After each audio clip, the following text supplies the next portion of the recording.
الحمد لله يمن على عباده بمواسم الخيرات. الحمد لله الذي يمن على عباده بمواسم الخيرات، وأشهد أن لا إله إلا الله وحده لا شريك له رب البريات، وأشهد أن نبينا محمد عبد الله ورسوله صلى الله وسلم وبارك عليه وعلى آله وصحبه أولو الفضل والمكرمات والتابعين ومن تبعهم بإحسان ما دامت الأرض والسماوات. أما بعد، فقال الله تبارك وتعالى في كلامه المجيد بعد أعوذ بالله من الشيطان الرجيم: وما آتاكم الرسول فخذوه وما نهاكم عنه فانتهوا واتقوا الله إن الله شديد العقاب. وعن عائشة رضي الله تعالى عنها قالت: كان رسول الله صلى الله عليه وسلم كلما كان ليلتها من رسول الله صلى الله عليه وسلم يخرج من آخر الليل إلى البقي فيقول: السلام عليكم دار قوم مؤمنين وأتاكم ما توعدون غدا معجلون وإنا إن شاء الله بكم لاحقون اللهم اغفر لي لأهل بقي الغرقد. رواه مسلم، أخرجه المسلم في كتاب الجنائز. وعن أبي هريرة رضي الله تعالى عنه قال: قال رسول الله صلى الله عليه وسلم: تفتح أبواب الجنة، وفي رواية تورد أعمال الناس يوم الاثنين ويوم الخميس فيغفر لكل عبد لا يشرك بالله شيئا إلا رجل كان بينه وبين أخيه شحنة فيقال: أنظر هذين حتى يستلها أخرجه المسلم في كتاب البر والصلة. প্রশংসা মাত্র আল্লাহ সুবহানাহু ওয়া তাআলার, যিনি বিশ্বজগতের একমাত্র মালিক, যিনি আমাদেরকে কল্যাণকর পথ দেখিয়েছেন এবং হক বাতিলের মাঝে পার্থক্যকারীর মানদণ্ড তিনি সৃষ্টি করেছেন এবং পৃথিবীতে এমন ব্যক্তিদের তিনি সৃষ্টি করেছেন যারা হক আর বাতিলের মাঝে পার্থক্য নির্ণয় করতে সক্ষম। আল্লাহ সুবহানাহু ওয়া তাআলা তিনি তার পক্ষ থেকে তার অনুগ্রহে আমাদেরকে সঠিক পথ দেখিয়েছেন, আমাদেরকে সঠিক পথ দেখিয়ে থাকেন এবং কিয়ামত পর্যন্ত তিনি এই হক পথটিকে বহাল রাখবেন বলে ঘোষণা করেছেন। আমরা সেই সত্তার প্রশংসা করি, আমরা বলি আলহামদুলিল্লাহ। সালাতু ওয়া সালাম প্রিয় নবী মুহাম্মদুর রাসূলুল্লাহ সাল্লাল্লাহু আলাইহি ওয়াসাল্লামের প্রতি, যার মাধ্যমে আমরা এই কল্যাণকর দিন পেয়েছি, যার মাধ্যমে হক আর বাতিলকে স্পষ্ট করা হয়েছে, যার আদর্শকে আমাদের উপরে ফরজ করা হয়েছে, যার আমলকে আমাদের জন্য সুন্নাহ করা হয়েছে এবং যা তিনি অপছন্দ করতেন বা ছেড়ে দিতেন সেগুলো আমাদের জন্য বর্জনীয় করা হয়েছে। আমরা সেই রাসূলের প্রতি সালাত এবং সালাম পাঠ করি। আমরা বলি আল্লাহুম্মা সাল্লি ওয়া সাল্লিম ওয়া বারিক আলা নাবিয়িকা মুহাম্মদ। আজকের খুতবার বিষয় হবে 15 শাবান তথা আমাদের সমাজের লাইলাতুল বারাত বা শবে বরাত সম্পর্কে। এর কিছু ইঙ্গিত দেব, যদিও অধিকাংশ কথাগুলো আপনাদের জানা রয়েছে, তবে আজকে একটু ব্যতিক্রমভাবে কথাগুলোকে পেশ করতে চাচ্ছি। দলিলগুলো পরে আসবে, কিন্তু এই শবে বরাতকে কেন্দ্র করে আমাদের সমাজের মানুষের কিছু কথা এবং তার জবাব স্বরূপ কিছু কথা আপনার কাছে পেশ করব। প্রথম কথা হলো, আজকে হলো শাবান মাসের 12 তারিখ, আর 3 দিন পর লাইলাতুন নিসফি মিন শাবান, মানে শাবান মাসের 15 রজনীর রাতে বাংলাদেশে এমনকি এশিয়া মহাদেশের এবং বিভিন্ন জায়গায় শবরাত বলে একটা রাত পালন করা হয়। সেই রাতে কি করা হয় এটা আমরা যেটা দেখে আসতেছি বিগত বছরগুলোতে, যতদিন থেকে আমাদের জ্ঞান হয়েছে, একটা পর্যায়ে আমরা সারা রাত ঘুরে বেড়াতাম, আগরবাতি মোমবাতি কিনতাম, কেউ পটকা ফুটাতো। তবে পটকা ফুটানোটা, তারপরে তারাবাতি বলেন, ঝাড়বাতি বলেন, ওগুলো সম্পর্কে সবসময় ওলামাগণ এর বিপক্ষে বলে আসছে, কেউ এটাকে সাপোর্ট করেনি। ওটা আমাদের সমাজের ফাতরা পোলাপান যাদেরকে বলি, তারা এটা করে, দুষ্ট পোলাপানদের কাজ এটা, তারা করে। কিন্তু তারা যেটাকে জায়েজ মনে করে সেই রাতকে কেন্দ্র করে তারা সেই রাতগুলোতে মসজিদ এবং কবরস্থানে লাইটিং করে, অনেকে রাস্তাঘাট পর্যন্ত লাইটিং করে। তারপরে সেই রাতে অধিকাংশ ঘরগুলোতে রুটি, তারপরে হালুয়া প্রস্তুত করা হয় এবং তারা সেই রাতগুলোতে জেগে বিভিন্ন মসজিদে মাজারে ভ্রমণ করাটাকে নেকির কাজ মনে করে এবং বিভিন্ন মাজারে মাজারে গিয়ে বা মসজিদে মসজিদে গিয়ে তারা 2 রাকাত নামাজ পড়াটাকে এটাকে তারা জায়েজ এবং উত্তম কাজ মনে করে থাকে, যেটা আমরা বিগত দিনগুলোতে দেখে আসছি। উপরন্ত রাতে মসজিদে বয়ানও হয়, তারপরে রাত্রে যে যেভাবে পারে নামাজ পড়তে থাকে, জিকির আজকারও চলে বেশ কিছু জায়গায়। তারপরে রাতের একটা পর্যায়ে তারা মিলাদও পড়ে, তারপরে সিন্নি বিতরণও করে। এগুলোকে তারা হালাল কাজ বা ভালো কাজ মনে করে এবং তার পরের দিন তারা সিয়াম রাখে। এই যে কাজগুলো আমরা দেখে আসতেছি, আলহামদুলিল্লাহ এই কাজগুলো এখন বর্তমানে সমাজ থেকে উঠে গেছে। আলহামদুলিল্লাহ উঠে গেছে, কারণ এই কাজগুলো যে সঠিক না তার বাস্তব প্রমাণ হলো এই উঠে যাওয়া, বিলুপ্ত হয়ে যাওয়া। কারণ হক কাজ কখনো বিলুপ্ত হয়ে যায় না, ভালো কাজ ইসলামের শরীয়তসম্মত কাজ কখনো বিলুপ্ত হয়ে যায় না। যেটা কখনো কখনো আসবে আবার কখনো কখনো গায়েব হয়ে যাবে, ওটা ইসলামের শরীয়তসম্মত কোনো বিধান হতে পারে না। কারণ ইসলামের প্রত্যেকটা বিধান স্থায়ী, যেটা কিয়ামত পর্যন্ত থাকবে। আর এমন একটা সময় আসবে যখন ইসলামই বিলুপ্ত হয়ে যাবে, তখন আল্লাহ সুবহানাহু ওয়া তাআলা পৃথিবীকে আর রাখবে না। কেউ যেন এই কথাটাকে ওটার সাথে জোড়া না দেয়। কারণ আমরা যখন বলেছি যে বাতিল কাজ স্থায়ী হয় না, সেগুলো বিলুপ্ত হয়ে যায়, তখন জবাবে হয়তো তারা এটাই বলবে যে পৃথিবীর একটা সময় আসবে ইসলামই থাকবে না, গায়েব হয়ে যাবে। তার মানে ইসলাম বাতিল না? ইসলাম বাতিল না। তার মানে ওটা হলো মানুষ ধর্ম থেকে মুখ ফিরিয়ে নেবে, মানুষ ধর্ম থেকে মুখ ফিরিয়ে নেবে, ধর্মকর্ম মানুষ ভুলে যাবে, আল্লাহর নাম নেওয়ার মতো কেউ থাকবে না। এটাই সবরাতের মতো বিলুপ্ত হয়ে যাওয়া না।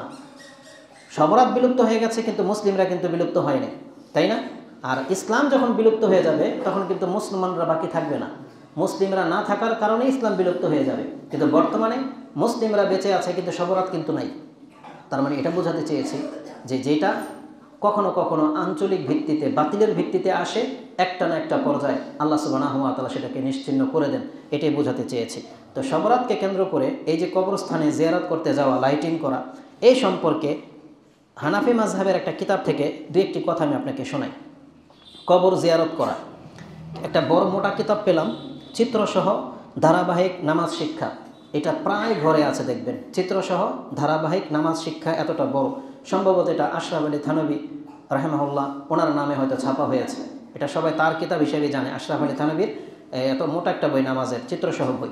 তার 269 পৃষ্ঠায় তিনি কথাগুলোকে এইভাবে লিখেছেন: এই রাতে কবর জিয়ারতকে জরুরি মনে করা, দূরের কবরস্থানে বা মাজারে যাওয়া থেকে বেঁচে থাকা উচিত।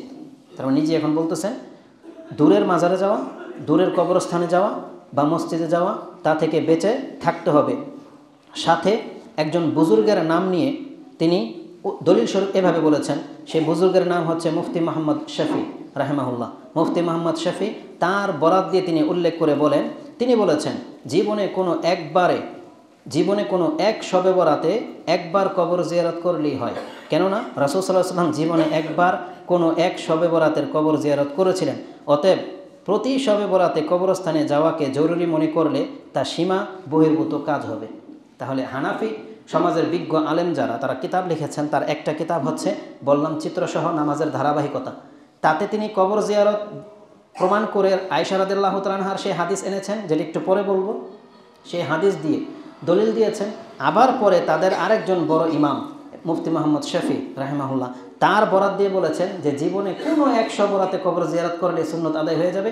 যেহেতু রাসূল সাল্লাল্লাহু আলাইহি ওয়াসাল্লাম জীবনে একটা শবরাতের রাতেই তিনি কবর জিয়ারত করেছিলেন, তার মানে এটাকে যদি কেউ প্রত্যেক বছরের জরুরি কিছু মনে করে তাহলে এটা হবে সীমা বহির্ভূত কাজ।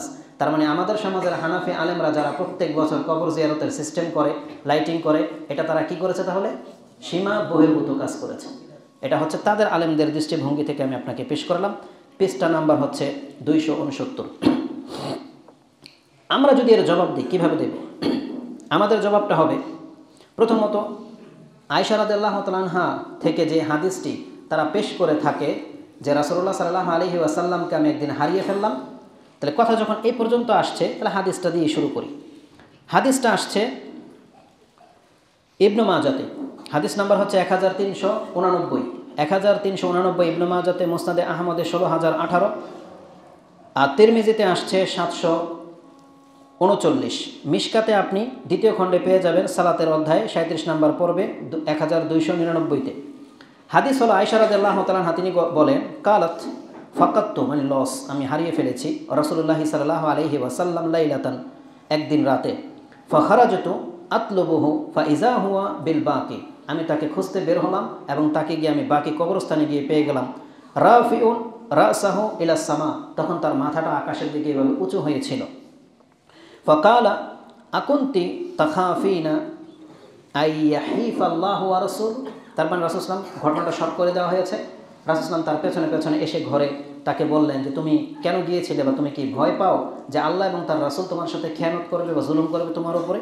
তখন আয়েশা রাদিয়াল্লাহু তাআলা আনহা তিনি বলেন, কুলতু ইয়া রাসূলুল্লাহ ইন্নী জানানতু আন্নাকা আতাইতা বাদান নিসাইক, আমার ধারণা হলো যে আজকে তো আমার সাথে থাকার পালা, সম্ভবত আপনি অন্য কোনো স্ত্রীর ঘরে গেলেন কিনা, এই জন্য আমার চিন্তা ছিল, যেন আমি বের হয়ে এসেছি। ফাকালা, তখন রাসূল সাল্লাল্লাহু আলাইহি ওয়াসাল্লাম বললেন, ইন্নাল্লাহা আযজা ওয়া জাল্লা ইয়ানজিলু লাইলাতান নিসফি মিন শাবান ইলা সামাঈদ দুনিয়া, বরং নিসফে শাবানের রাতে 15 তারিখ রাতে আল্লাহ সুবহানাহু ওয়া তাআলা পৃথিবীতে অবতরণ করেন, ইলা সামাঈদ দুনিয়া, দুনিয়ার আকাশে, ফায়াগফিরু লিআকসারা মিন আদাদি শারি গানামি কালবিন, এবং আল্লাহ সুবহানাহু ওয়া তাআলা কালব গোত্রের যেই শার আছে, গানাম আছে, কালব গোত্রের যে বকরি, একটা বকরির যত পশম থাকে তার চাইতে অধিক বেশি মানুষকে আল্লাহ এই রাতে ক্ষমা করে থাকেন। এই জন্য আমি এই রাতে এসে বাকি কবরস্থানে আল্লাহর কাছে দোয়া করতেছি। তো এই যে হাদিস, যে আয়েশা রাদিয়াল্লাহু তাআলা আনহা তিনি বলতেছেন যে এক রাতে আমি রাসূলকে হারিয়ে ফেললাম, তিনি তখন বাকি কবরস্থানে ছিলেন আর তিনি আকাশের দিকে মাথা তুলে দোয়া করতেছিলেন, এবং রাসূল সাল্লাল্লাহু আলাইহি ওয়াসাল্লাম পরে আমাকে সন্দেহ দূর করার জন্য বললেন যে লাইলাতুন নিসফি মিন শাবানের রাতে আল্লাহ প্রথম আকাশে নেমে আসেন এবং অসংখ্য মানুষকে ক্ষমা করে দেন। এই হাদিস বললাম কোথায় আছে? ইবনে মাজাহ, তিরমিজি, মুসনাদে আহমদ এবং মিশকাতে আপনি পেয়ে যাবেন। এই হাদিস সম্পর্কে আমাদের কিছু বলতে হবে না। ইমাম তিরমিজি যিনি হাদিস এনেছেন তিনি কি মন্তব্য করেন আপনি শোনেন। ওই হাদিসের মধ্যে তিনি উল্লেখ করে দিয়েছেন এবং বলেছেন, আমি ইমাম বুখারী রাহিমাহুল্লাহ, মানে ওনার উস্তাদ কিন্তু ইমাম বুখারী, মুহাম্মদ বিন ইসমাইল ইমাম বুখারী রাহিমাহুল্লাহকে আমি এই হাদিস সম্পর্কে জিজ্ঞাসা করেছি, আর তিনি বলেছেন হাজা হাদিসুন দাঈফুন, এটা হচ্ছে দাঈফ। সামিয়তু মুহাম্মাদান ইউদাঈফু হাযাল হাদিস, ইমাম তিরমিজি বলেন আমি ইমাম মুহাম্মদ বিন ইসমাইল বিন ইব্রাহিম মানে বুখারী রাহিমাহুল্লাহকে এই হাদিসকে দুর্বল বলতে শুনেছি। কেন দুর্বল বলেছেন সেই কারণটাও ইমাম বুখারী রাহিমাহুল্লাহ তাকে শিক্ষা দিয়েছেন। ওকাল, তিনি বলেছেন ইয়াহইয়া ইবনু আবি কাসির, এই যে ইয়াহইয়া ইবনু আবি কাসির যে বর্ণনাকারী, লাম ইয়াসমা মিন উরওয়া, উরওয়া হচ্ছেন একজন তাবি, এটা হচ্ছে সম্ভবত জাবের রাদিয়াল্লাহু তাআলার ছেলে, মানে আসমা রাদিয়াল্লাহু তাআলার ছেলে, আয়েশা রাদিয়াল্লাহু তাআলার বোনের ছেলে উরওয়া। তো উরওয়া থেকে ইয়াহইয়া ইবনু কাসির এই কথা শুনে নাই, মানে তাহলে ইয়াহইয়া ইবনু কাসিরের সাথে সম্ভবত উরওয়া রাহিমাহুল্লাহর সাক্ষাৎ হয় নাই বা এই কথা শুনে নাই, এটা ইমাম বুখারী বলতেছেন, এটা তার তাহকিক। ওয়াল হাজ্জাজ বিন আরতা, আর ইয়াহইয়া ইবনু কাসিরের আগে আরেকজন তাবাতাবি বা তাবাতাবির পরে যিনি, তার নাম হচ্ছে হাজ্জাজ বিন আরতা, তিনিও লাম ইয়াসমা মিন ইয়াহইয়া ইবনু কাসির, ইয়াহইয়া ইবনু কাসির যেমন তাবির কাছ থেকে হাদিস শোনেন নাই, তখন আল হাজ্জাজ তিনিও ইয়াহইয়া ইবনু কাসির থেকে হাদিস শুনে নাই। তার মানে এই হাদিসের দুই জায়গায় গ্যাপ, দুই জায়গায় বিচ্ছিন্নতা আছে, গ্যাপ। তার মানে ট্রেন লাইন দুই জায়গায় লাইন কাটা, লাইনই নেই। তাহলে আপনি বলতেছেন ট্রেন পাস হয়েছে, এটা কি মেনে নেওয়ার মতো কথা? মেনে নেওয়ার মতো কথা না। ট্রেন লাইন যদি সামান্য একটু বিচ্ছেদ থাকে তাতে ট্রেন ডালে পড়ে যাবে, আর এখানে দুইটা লাইনই নেই, এখানে একটা লাইন নেই আর ওখানে একটা লাইন নেই, আর আপনি বলতেছেন ট্রেন পাস হয়ে গেছে, তখন এটা কি হবে? গ্রহণযোগ্য কথা না। তো ইমাম বুখারী রাহিমাহুল্লাহ তিনি বলতেছেন এই হাদিস সহিহ না, এটা হলো এই হাদিসের হুকুম। তাহলে এই হাদিসকে তারা দলিল হিসেবে পেশ করেছেন, যেহেতু ইবনে মাজাতে আসছে তাই তারা এই হাদিসকে দলিল স্বরূপ কবর জিয়ারতকে জায়েজ করে দিল, তাও আবার লাইলাতুন নিসফি মিন শাবান মানে শাবান মাসের 15 তারিখ রাতে। এটা তাদের দলিল আর এটা তাদের আমল। এখানে কয়েকটা জবাব দেওয়া যেতে পারে। প্রথম জবাব হচ্ছে হাদিস দুর্বল, আর দুর্বল হাদিসের উপর আমরা আমল করি না বা আমল সাব্যস্ত হয় না। যদি এই দুর্বল হাদিসের উপর আপনি আমল করেন তাহলে দেখতে পাবেন এটা যে আমাদের জন্য শরীয়তসম্মত কাজ না, তার বাস্তব প্রমাণ রাসূলকে যখন জানানো হয়েছে যে লাইলাতুন নিসফি মিন শাবানের রাতে আল্লাহ পৃথিবীর আকাশে নেমে আসেন এবং মানুষকে ক্ষমা করে দেন, এই কথাটা রাসূলুল্লাহ সাল্লাল্লাহু আলাইহি ওয়াসাল্লাম কি কাউকে জানিয়েছিলেন? বলেন, কাউকে জানিয়েছিলেন? তিনি ঘর থেকে একা একা বেরোন নাই। আয়েশা রাদিয়াল্লাহু তাআলা আনহাকেও তিনি জাগান নাই যে তুমি জাগো, আজকে ক্ষমা চাইতে হবে, কবর জিয়ারত করতে হবে, জাগিয়েছেন? আবু বকর সিদ্দিককে খবর দিয়েছিলেন? কেউ জানে না। আয়েশা রাদিয়াল্লাহু তাআলা আনহা তিনি খুঁজে দেখেন রাসূল বিছানায় নাই, তিনি একা বেরিয়েছেন, আর একা গিয়ে তিনি কবর জিয়ারত করেছেন, কাউকে জানান নাই। তাহলে এখন আমরা যদি বলি আলেমরা হলো নবীদের ওয়ারিস, তাহলে শবে বরাতের দিন জেগে কবর জিয়ারত করার দায়িত্ব হচ্ছে মসজিদের ইমামদের আর শুধুমাত্র বড় বড় আলেমদের, অন্য কারো না। বুঝেন কথা? কারণ যেহেতু তারা নবীদের ওয়ারিস, নবী যে কাজ করেছে তো তারা সে কাজ করবে। তাহলে এটা বড় বড় আলেম মুফতি যারা আছে, এই কবর জিয়ারত শুধু চুপে চুপে তাদেরকে গিয়ে করা উচিত। তাহলে তারা পুরো জাতিকে ঢাল টুক্কর পিটিয়ে কেন নিয়ে যায়? কবর জিয়ারত কেন করায়? লাইটিং কেন করে? বক্তব্য কেন তুলে ধরে? যেটা করতে হবে, যেহেতু রাসূল সাল্লাল্লাহু আলাইহি ওয়াসাল্লাম একা গিয়েছিলেন, সেখানে আয়েশা রাদিয়াল্লাহু তাআলা আনহাকে জানানোর প্রয়োজন বোধ করেননি। এটা একটা জবাব।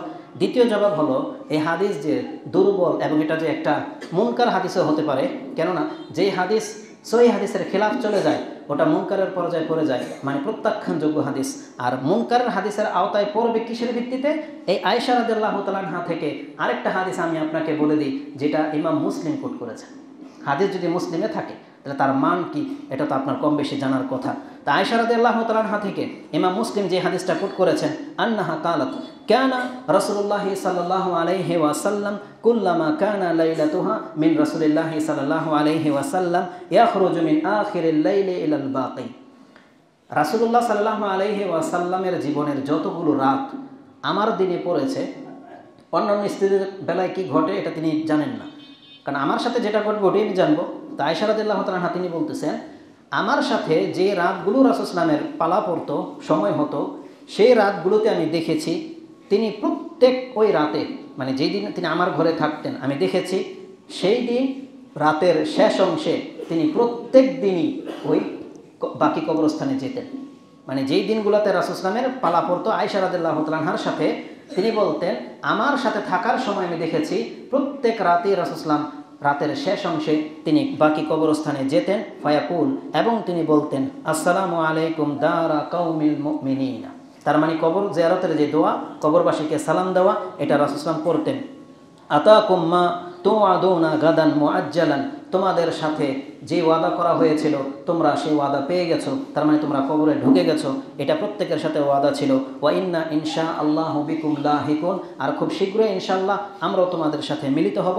তারপর তিনি বলতেন আল্লাহুম্মা গফির লি আহলি বাকিল গারকাত, আল্লাহ তুমি বাকি কবরস্থানের মুর্দাদেরকে আল্লাহ তুমি ক্ষমা করে দাও। রাসূল সাল্লাল্লাহু আলাইহি ওয়াসাল্লাম এটা প্রত্যেক রাতে এসে শেষ অংশে এসে এই কবরস্থানে জিয়ারত করতেন এবং তিনি বাকি কবরস্থানের মাইয়েতদের জন্য তিনি ক্ষমা প্রার্থনা করতেন। এই হাদিস ইমাম মুসলিম জানাজার অধ্যায়ে এনেছেন 2144 নম্বর হাদিস। তাহলে এই হাদিস থেকে আমরা যেটা পেলাম যে রাসূলুল্লাহ সাল্লাল্লাহু আলাইহি ওয়াসাল্লাম শুধু শবরাতের দিন, শবরাত শব্দটাই আসলে বাতিল শব্দ, 15 শাবানের রাতে শুধু কবর জিয়ারত করতে তিনি আসতেন, এই কথা ভুল প্রমাণিত হচ্ছে মুসলিমের হাদিস দ্বারা, কারণ এটা ছিল রাসূলুল্লাহ সাল্লাল্লাহু আলাইহি ওয়াসাল্লামের প্রত্যেক রাতের আমল। আর এখান থেকে আরেকটা জিনিস জানা যায়, কবরস্থান জিয়ারত করার সবথেকে উত্তম সময় হলো এই সাহারির সময়, ফজরের আগে। এটা হচ্ছে কবর জিয়ারতের সবচেয়ে উত্তম সময়। কিন্তু আমরা কখন কবর জিয়ারত করি? প্রথম কথা হচ্ছে তো আমরা কবর জিয়ারতকে ছেড়েই দিয়েছি, তাই না? আজকে অধিকাংশ আহলে হাদিস বলতে পারবেন না যে আপনি আপনার বাপ মার কবরে কবে গিয়েছিলেন, বলতেই পারবেন না। আপনি দুনিয়া নিয়ে এত বেশি ব্যস্ত, আপনার মার কবরে বাবার কবরে কবে আপনি গিয়েছিলেন ওই তারিখ আপনি বলতে পারবেন না। অথচ এটা ছিল রাসূল সাল্লাল্লাহু আলাইহি ওয়াসাল্লামের একটা সুন্নাহ, যেটা আজকে আমরা হারিয়ে দিয়েছি। অথচ জীবদ্দশায় থাকলে, অসুস্থ থাকলে আপনি কত ফল টুল এনে মানুষকে দেখাইতেন যে আমি আমার বাপ মার কত খেদমত করি, কিন্তু বেচারা মরে গেছে, আপনি তাকে ভুলে গেছেন। অথচ উচিত ছিল অন্তত প্রতিদিন একবার হলেও তাদের কবর জিয়ারতে যাওয়া। তো আল্লাহ আমাদেরকে ক্ষমা করুন। আমিন। তো কবর জিয়ারতের সময় হলো প্রত্যেক রাতের শেষ অংশে কবরস্থানে যাওয়া। আল্লাহ আমার এবং আপনাদের পিতামাতাকে ক্ষমা করুন। আমিন। তো এই হাদিসের ভিত্তিতে আমরা বলতে পারি যে শুধুমাত্র 15 শাবানের রাতে কবর জিয়ারত করা এটা সুন্নাহ সম্মত নয়, বরং কবর জিয়ারত করার সঠিক সময় হলো সাহারের পূর্বে, ফজরের পূর্বে, আর তাও প্রতিদিন। তাহলে এটা একটা গেল হাদিস, যেই হাদিসটাকে বলেছে ওই চিত্রসহ নামাজের বইয়ে দলিল হিসাবে পেশ করা হয়েছে। আবার দেখেন, একটা আলেম যখন কথা বলে তার কথার মধ্যে দ্বিধা থাকা কখনোই সমীচীন নয়। যে হাদিসটাকে আমি বলিষ্ঠ মনে করি আর সেই হাদিস দিয়ে আপনাদেরকে কোনো একটা মাসলা মাসাইল বলবো, এটা হচ্ছে চূড়ান্ত। কিন্তু আমি যদি দ্বিধায় থাকি, আবার আমি নিজেই যদি বলি, তাহলে এই হাদিস থেকে প্রমাণ হয় যে কোনো বছরের কোনো একটা শবরাতে আপনার কবর জিয়ারত করলেই হয়, প্রত্যেক বছরে যাওয়া এটা হচ্ছে বাড়াবাড়ি, সীমালঙ্ঘন। এটা কেমন ফতোয়া হইল? কারণ রাসূলুল্লাহ সাল্লাল্লাহু আলাইহি ওয়াসাল্লামের জীবনের কোনো একটা আমল যদি কোনো একদিন প্রমাণ হয়ে যায়, এটা আপনি যে কোনো সময় করতে পারবেন, এটাই হচ্ছে সালাফদের নীতি। কিন্তু একদিন মাত্র আপনি শর্ত সাপেক্ষে করে দিলেন, এটা হচ্ছে খামখেয়ালি ফতোয়া, যেটা আমরা মনে করি। তারপরে শোনেন, দ্বিতীয়ত হচ্ছে এই কবর জিয়ারত করা তাহলে হাদিসের ভিত্তিতে গ্রহণযোগ্য নয়। 15 শাবানের রাতকে শবে বরাত বলা, এটার যুক্তিগত কতটুকু এ সম্পর্কে যতটুকু আমি ঘেটে দেখেছি তার সার সংক্ষেপ আমি আপনাকে বলবো যে 15 শাবানের রাতকে শবরাত দাবি করে যে দলিল পেশ করা হয়, প্রথম কথা হচ্ছে সেই দলিল হচ্ছে জাল, মিথ্যা হাদিস। সেটা একটু পরে বলবো, কারণ আজকে 2টা হাদিস নিয়ে কথা বলবো। একটা হাদিস অলরেডি বলে ফেলেছি, যেই দলিলের ভিত্তিতে তারা কবর জিয়ারতকে এই রাতের ইবাদত বলে মনে করে, এই হাদিস হচ্ছে দুর্বল, যেটা ইমাম বুখারী বলেছেন দুর্বল। আর দ্বিতীয় আরেকটা হাদিস আছে যেটা নামাজ আর সিয়াম রাখার ক্ষেত্রে, এটা একটু পরে বলবো। তো শবরাত শব্দর যে কথাটা আমরা বহু টিভি চ্যানেলগুলোর তাদের আলেমদের জবাব শুনেছি, তারা আপনাদেরকে একটা ধোঁকা দেয় যে এরা বলে শবরাত কোরআন হাদিসে নেই। কয়ার বেকুফ, নামাজও তো কোরআনে নেই, রোজাও তো কোরআনে নেই, তো এটার আরবিটা আছে না? বলছে আছে। যেমন নামাজ নাই কিন্তু সালাত শব্দটা তো আছে, তাও রোজা নাই, সিয়াম শব্দ তো আছে, তো শবে বরাত নাই, শবরাতের আরবিটা আছে। তখন আমি যে জিজ্ঞেস করি শবে বরাতের আরবিটা কি, তখন আপনাকে পেশ করতে হবে। শবরাত শব্দের আরবি তো লাইলাতুল নিসফি মিন শাবান না, ওটা অর্থ হইল তো শাবান মাসের 15 রজনীর রাত, এটা হচ্ছে বাংলা। তাহলে লাইলাতুল নিসফি মিন শাবান এটার বাংলা হলো মধ্য রজনীর রাত, শাবান মাসের মধ্য 15 মধ্য রজনীর রাত। কিন্তু শবে বরাত শব্দটার আরবি কি এটা দেখা। তো আমি যেটা দেখতে পাচ্ছি, সব শব্দটাও ফার্সি, বরাত শব্দটাও ফার্সি। তো বরাত শব্দটাকে ফার্সিওয়ালারা কোন অর্থে ব্যবহার করে এটা আমি জানি না, কিন্তু সবকে যে রাতকে বোঝায় এটা আমি জানি। তো বারাত শব্দ তারা বলতে চাচ্ছে ভাগ্য, যে ফার্সিওয়ালারা বারাত দিয়ে ভাগ্যকে বোঝায়। তো শবে বরাত যদি ফার্সি শব্দ হয়, বাংলায় হবে ভাগ্য রজনী। এখন আপনি এটাকে আরবি করে, তখন কি হবে? সব মানে হচ্ছে রাত, আর রাতের আরবি লাইল, রাতের আরবি কি? লাইল। আর বরাত যদি হয় ভাগ্য, তাহলে ভাগ্যকে কোরআনের মধ্যে কাদার বলা হয়েছে। কোরআনে কি বলা হয়েছে? তাকদির, কাদার বলেন না? তাইলে শবে বরাতের আরবি যদি করেন, শব্দটা কি হবে? লাইলাতুল কাদর। তাহলে আমরা তো জানি যে লাইলাতুল কাদর কোরআনে আছে, আছে না? তাহলে লাইলাতুল কাদর কি শাবান মাসে না রমজান মাসে? রমজান মাসে। তাহলে তারা যদি বলতে চায় যে শবে বরাতের শব্দ ফার্সিতে নেই, আরবিতে আছে, আমরা স্বীকার করে নেব যে হ্যাঁ, শবরাত শব্দের কথা আরবিতে আছে, বরং আরবিতে শুধু নাই, বরং আল্লাহ কোরআনের মধ্যে একটা সূরা নাযিল করেছে শবরাত সম্পর্কে, সূরা নাযিল করেছে। শবরাতের আরবি কি? লাইলাতুল কদর। আর একটা সূরা আছে সূরাতুল কদর। তাহলে স্পষ্ট কি না কথা? তাহলে তাদের এই বিভ্রান্তির মধ্যে আপনি পড়বেন না। শবে বরাত বলতে শাবান মাসে কোনো রাত নাই, জেনে নেন। শবে বরাত বলতে যে রাতটা আছে, এটা হলো লাইলাতুল কদরের অপর নাম। 4টা নাম আমি আপনার কাছে পেশ করব, যে নামগুলো কোত্থেকে আসছে। তো কদরের রাতের মোট 4টা নাম রয়েছে, তার মাঝে 2টা নাম স্বয়ং কোরআনের আয়াতের মধ্যে পাবেন, আর 2টা নাম আলেমরা তাহকিক করে বের করেছেন, এটা আলেমদের মতের ভিত্তিতে নাম, ওটা রাসূলের হাদিসের মধ্যেও নাই। 2টা নাম শুধু আছে কোরআন হাদিসে, আর 2টা নাম আলেমদের ধার করা নাম, মানে তাদের তাহকিক করা নাম। প্রথম নাম লাইলাতুল কদর। আর লাইলাতুল কদর সম্পর্কে এটা আপনি জানেন যে ইন্না আনজালনাহু ফি লাইলাতুল কদর, আল্লাহ বলেছেন এই কোরআনকে আমি নাজিল করেছি কখন? কদরের রাতে। তাহলে এখানে লাইলাতুল কদর শব্দটা আছে, এটা আপনি সূরা আল কদর 97 নম্বর সূরার প্রথম নম্বর আয়াতে পেয়ে যাবেন। দ্বিতীয় নাম এটাও আল্লাহ বলেছেন, যেটা আপনি সূরা দোখানের মধ্যে পেয়ে যাবেন 44 নম্বর সূরার 3 নম্বর আয়াতে। আল্লাহ ওই একই শব্দ ব্যবহার করেছেন, ইন্না আনজালনাহু, এখানে বলেছেন ইন্না আনজালনাহু ফি লাইলাতুল কদর, আর এখানে হচ্ছে লাইলাতুল মুবারাকা। আল্লাহ বলেছেন ইন্না আনজালনাহু ফি লাইলাতি মুবারাকাতিন, আমি এই কোরআনকে নাজিল করেছি এক বরকতময় রাতে। তার মানে যেই রাতে কোরআনটা নাজিল হয়েছে এটাই কদরের রাত, আর এটাই হলো বরকতের রাত। এটা হচ্ছে 2টা কোরআন থেকে প্রমাণ। 3 নম্বর নাম যেটা পাওয়া যায় তা হলো লাইলাতুল বারাআত, মানে মুক্তির রাত, লাইলাতুল বারাআত। 4র্থ নাম হচ্ছে লাইলাতুল সাক, মানে চেক বাজেট পাস করার রাত, মানে এই যে ভাগ্য কার কি তকদির হবে ফয়সালা করার রাত হচ্ছে লাইলাতুল সাক। আরবিতে এটাকে সাক বলা হয়, যেটাকে আমরা চেক বলি। চেক মানে হচ্ছে আপনার তকদির আমি এটা লিখে দিলাম, এটা হচ্ছে চেক, এটাকে আরবিতে বলা হয় সাক, সিদ্ধান্ত বা বাজেট পাস করার রাত। এই 2টা নাম কোত্থেকে আসলো? এই নামগুলি বিভিন্ন কিতাবে এসেছে, তার মধ্যে ইমাম কুরতুবী তাফসিরে কুরতুবীর মধ্যে আপনি পেয়ে যাবেন। তিনি বলেন ওয়ালাহা আরবাআতু আসমাইন, এই রাতের 4টা নাম আছে, এটা ইমাম কুরতুবী বলেছেন। তার একটা নাম হচ্ছে লাইলাতুল মুবারাকা, বাংলা করেন বরকতময় রাত, লাইলাতুল কদর, ভাগ্য রজনীর রাত, লাইলাতুল বারাআত, মুক্তির রাত, ও লাইলাতুস সাক, তকদিরের উপরে যা ফয়সালা করা হবে, বাজেট, ওই ভাগ্যটাকে নির্ধারণ করার রাত হচ্ছে এই কদরের রাত। তার মানে ইমাম কুরতুবী রাহিমাহুল্লাহ তারা উল্লেখ করে গেছে যে শবে বরাত যে শব্দটা, এটাও কদরের রাতের একটা ফার্সি শব্দ, কদরের রাতের একটা ফার্সি শব্দ। আপনি তাফসিরে কুরতুবী দেখে নেন। তো এই 4টি নাম ওই একটি রাতেরই, যেটা হচ্ছে লাইলাতুল কদর। শবে বরাত শব্দের অর্থ কী, যেটা আমি আপনাকে বললাম যে শবে বরাত শব্দের অর্থ হচ্ছে, যদি ফার্সিটাকে আরবি করেন তাহলে ভাগ্য রজনীর রাত, মুক্তির রাত শবে বরাত দিয়ে হয় না। তবে কেউ কেউ বলেছেন যে বারাত শব্দটাও কোরআনে আছে।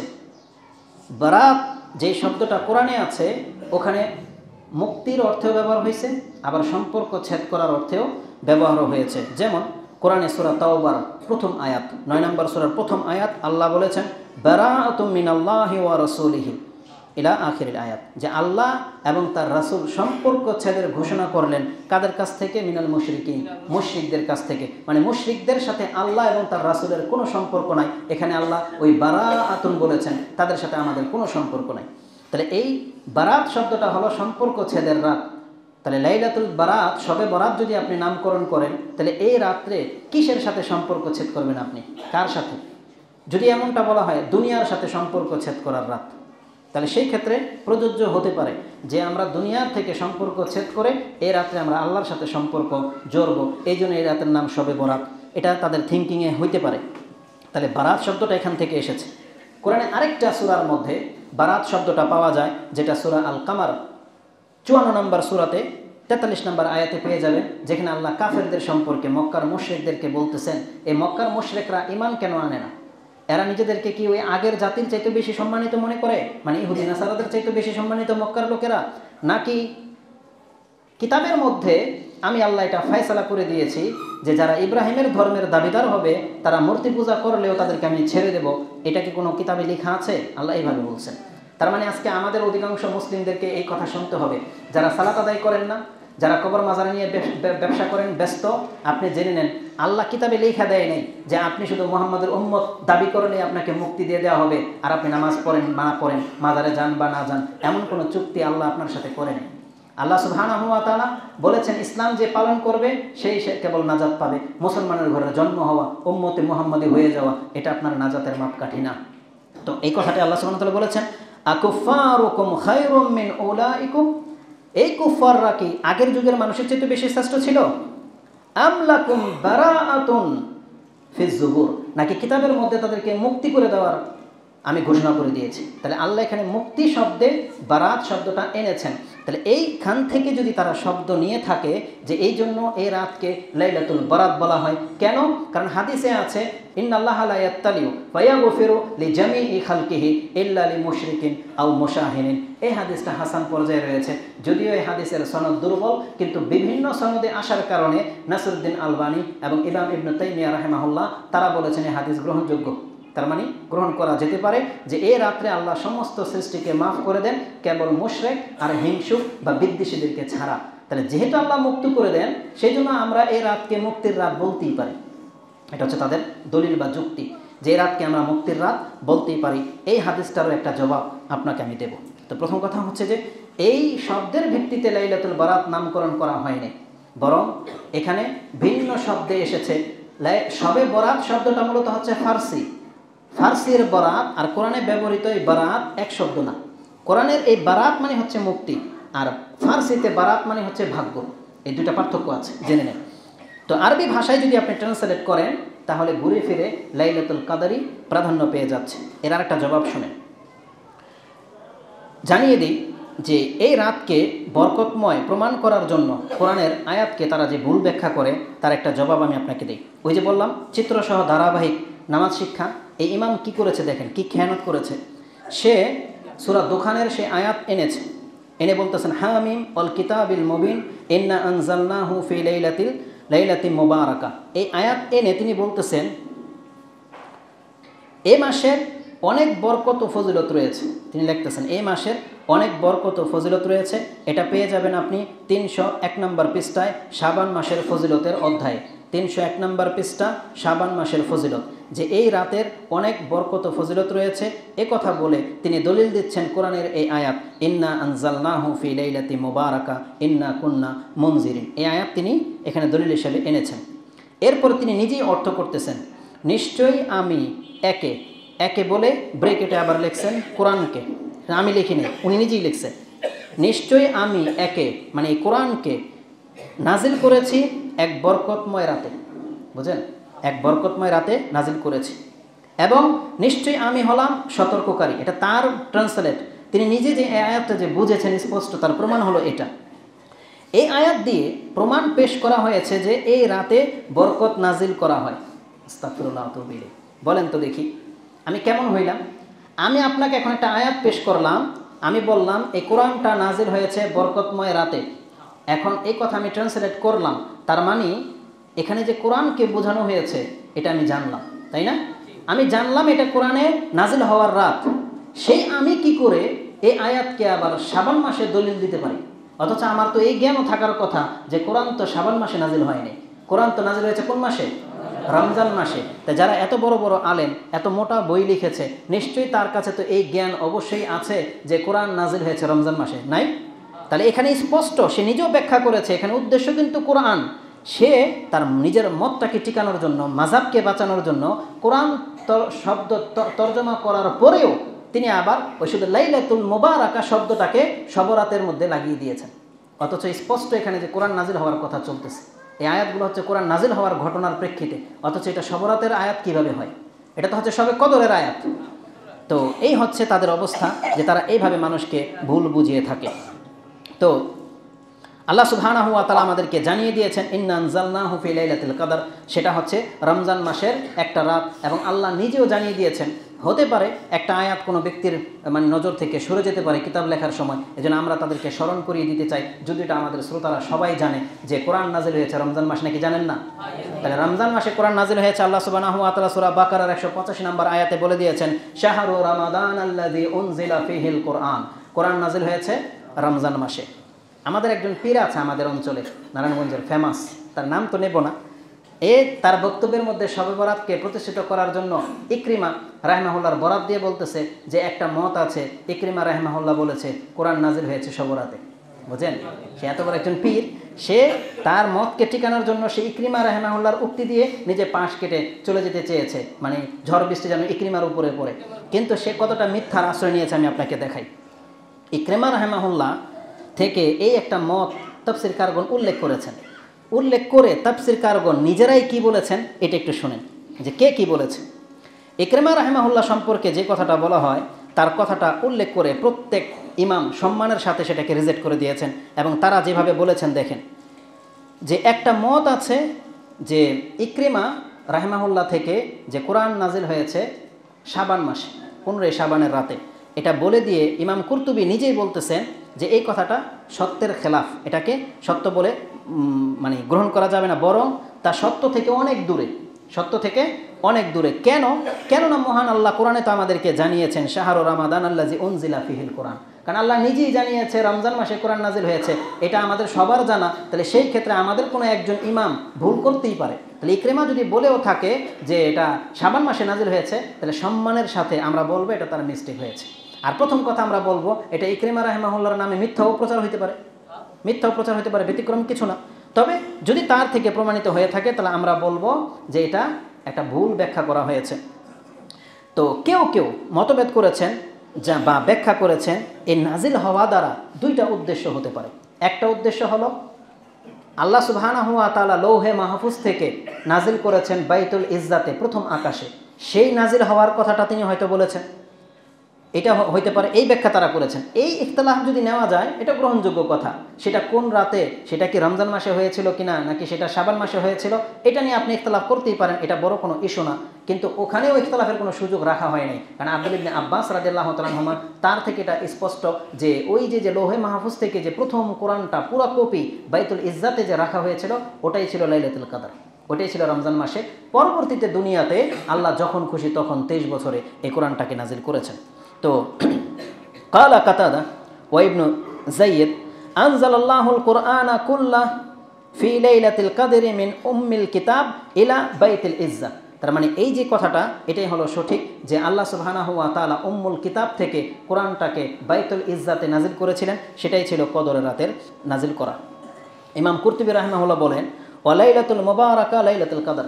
এখন স্পষ্ট কথা শুনেন, লাইলাতুল কদরই হলো লাইলাতুল মুবারাকা। ওয়াকুল লাইলাতুন নিসফি মিন শাবান, কিন্তু কেউ কেউ বলেছে সেটা হলো লাইলাতুন নিসফি মিন শাবান, শবরাতের 15 তারিখের রাত।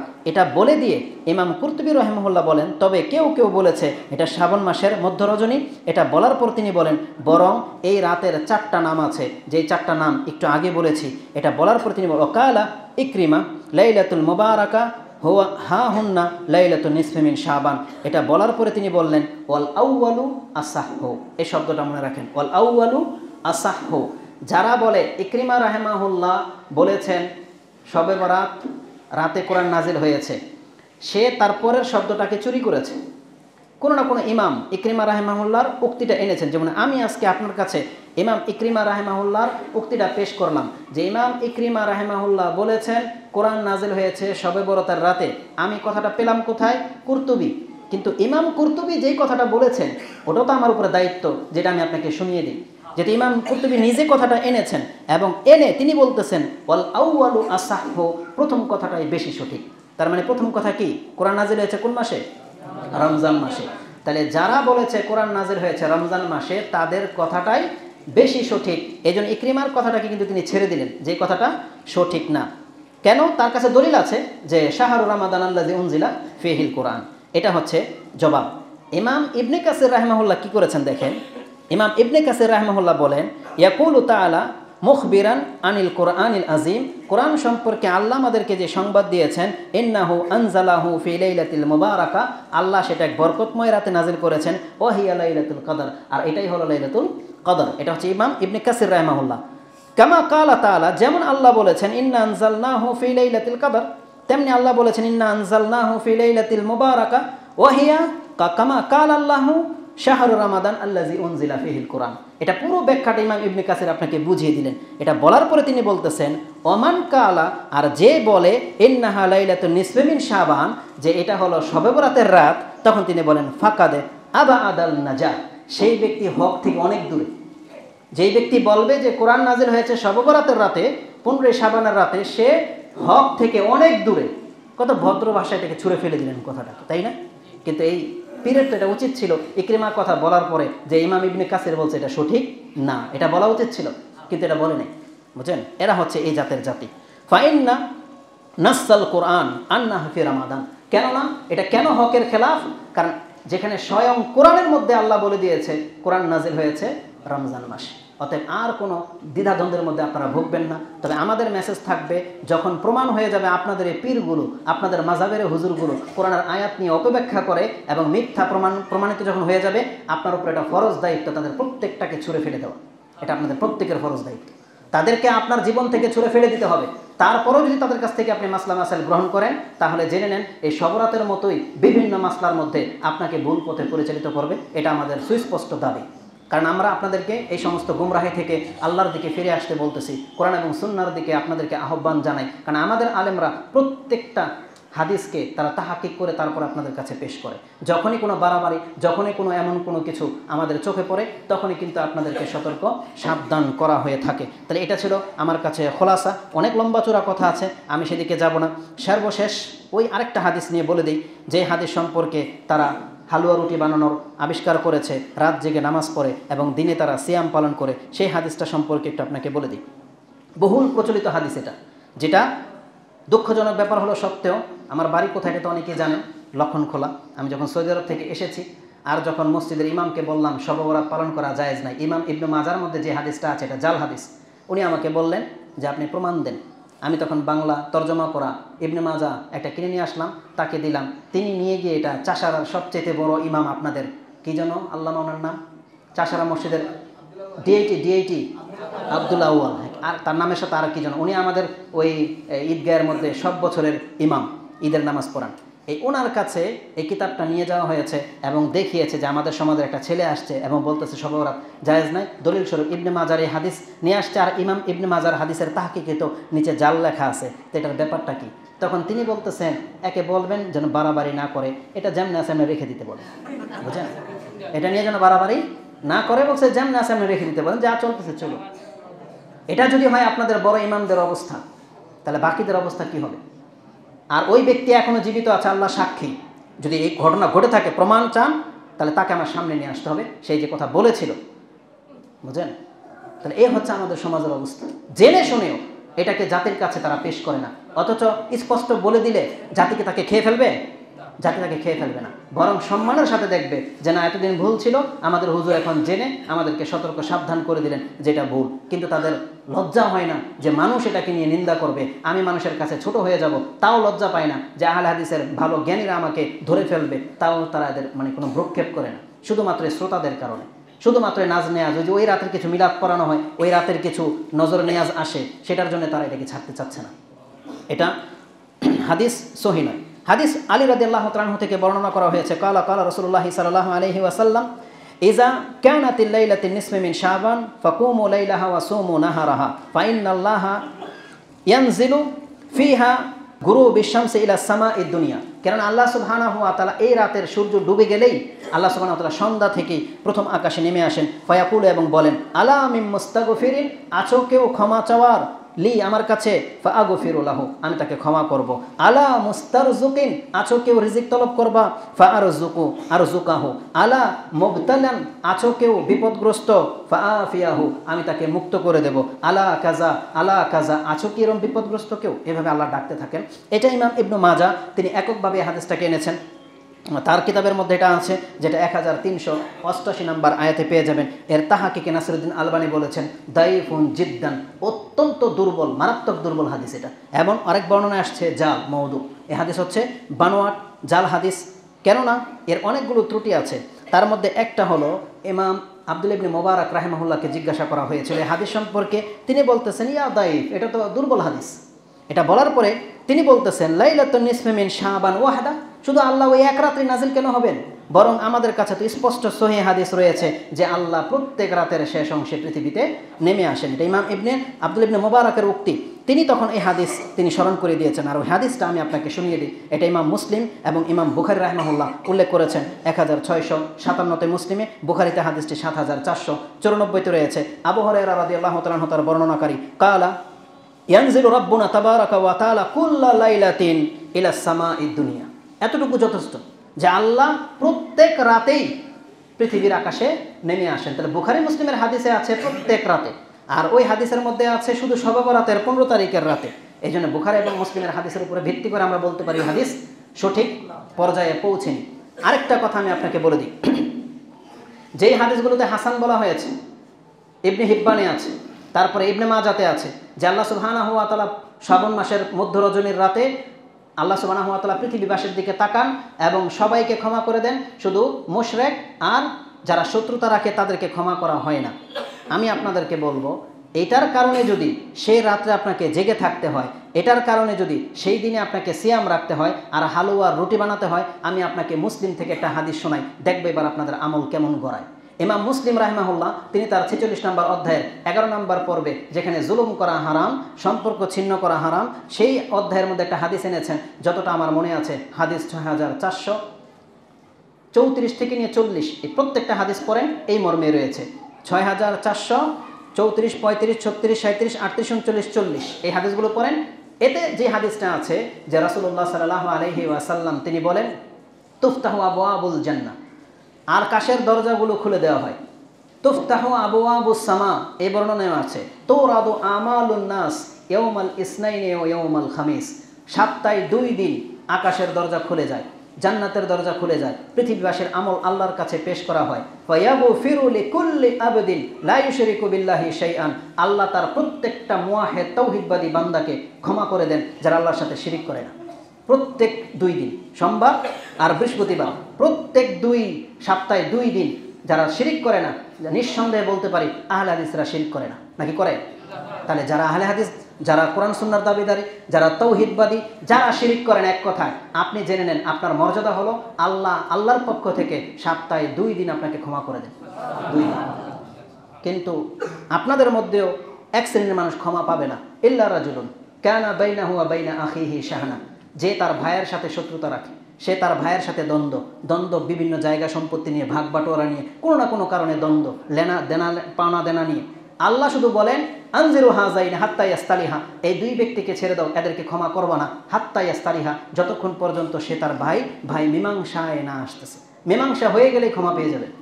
অতএব আপনি যদি আল্লাহর ক্ষমা পেতে চান, আপনি আপনার ভাইকে ক্ষমা করে দেন, আপনার ভাইকে ক্ষমা করে দেন, আল্লাহ আপনাকে ক্ষমা করে দেবে। তাহলে হাদিস মুসলিমে রয়েছে। এবার বলেন তো দেখি, এখানে আরেকটা কথা বলি, আমাকে একটা মেসেজ দেওয়া হয়েছে যে আপনি এই সম্পর্কে আমাকে একটু কিছু বললেন যাতে করে তার জন্য সহজ হবে। সেটা হলো এই, যারা শ্বশুর বাড়ির থেকে টাকা নেন, ঋণে নিয়েছেন, যেইভাবে বাহানা করে নিয়েছেন, আপনাদের উচিত আপনাদের শ্বশুরের এই টাকাগুলো রিটার্ন করা। কারণ আপনি কিন্তু এটা ঋণগ্রস্ত হিসেবে আনছেন, ঋণ হিসেবে আনছেন না? আর নাকি আপনি এটা চালাকি, যেটা যৌতুক হিসেবে আপনি হালাল করে নেবেন? যদি এটা না হয়, তাহলে শ্বশুর বাড়ি থেকে, স্ত্রীর থেকে হোক, বোন থেকে হোক, যার কাছ থেকে আপনি এনেছেন, আপনাকে সে দিয়েছে সম্পর্কের উপরে ভিত্তি করে। কারণ সে আপনার কাছে নত, তারা আপনার কাছে নত, সম্মান করে আপনাকে, মেয়ের জামাই কি না কি ভাবে, দিতেই হবে, বিপদে পড়েছে, দিয়েছে। আপনি সেটাকে হালাল কেন ভাবতেছেন? উপরন্তু আপনার কাছে টাকা চাইলে আপনি রিয়েক্ট করেন, মানে কি? তার মানে কি আপনি ওই ঋণগ্রস্ত অবস্থায় মরে যেতে চাচ্ছেন? আপনি কি ভুলে গেছেন যে আল্লাহ যে আপনাকে ক্ষমা করবে না? নাকি শ্বশুরের টাকাকে আপনি হালাল মনে করেন? কি মনে করেন? সরকারি টাকার শ্বশুরের টাকা একই নাকি? দুইটাই হারাম। সরকারের সম্পত্তি যারা ছিনিমিনে খাচ্ছে তারা জবাব দেবে, আপনি যাবেন না সেখানে। ঠিক তেমনি ঋণ যার কাছ থেকে আপনি নেন না কেন, হাত্তা আপনার স্ত্রীর কাছ থেকে যদি আপনি ঋণ নেন, আপনি পরিশোধ করতে বাধ্য আপনি ঋণ। মোহর টাকাও তো ঋণ না? এই টাকা পরিশোধ করতে আপনি বাধ্য।